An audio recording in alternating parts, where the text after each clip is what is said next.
Man, dia punya fork dah ngam. Tapi kau sini kau tengok.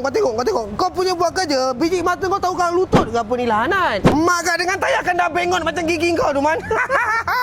Kau jangan bagi alasan, kau jangan bunyi-bunyi, kau jangan bersuara. Kau pergi elemen balik motor ni, Man. Lepas tu, Man. Bang, tapi bang. Shut up, yo. Tak ada tapi-tapi, musibat kau.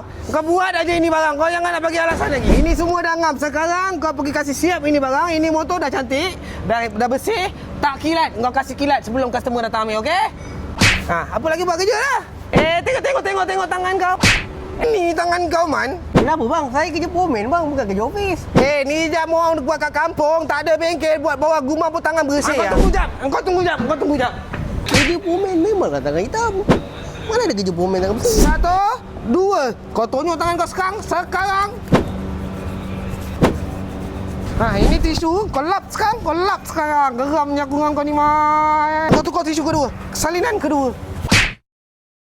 Yang ketiga. Kau lap cepat. Kau tengok, Man. Macam ni gupa tangan kau, Man. Kalau macam ni gupa tangan kau, Man, dia lagi bersih daripada hati kau tu, Man. Yang sering dilukai oleh wanita-wanita. Kau Bersih bang. Baru kau tahu kehebatan kehandalan sabun ni, Man. Tak payah pakai air, Man. Kau tengok aku dah sediakan. Tapi kalau benarnya kita kat kedai ni ada sinking, kau pergi lebih lah sangat.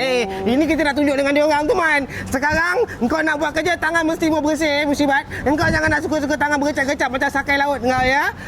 Ni lagi satu tisu untuk kau. Okey? Relax, Man. Hati ni, Man. Hati ni jangan sering dilukai. Kau faham tak? So, korang kalau nak ni sabun pergi tekan beg kuning.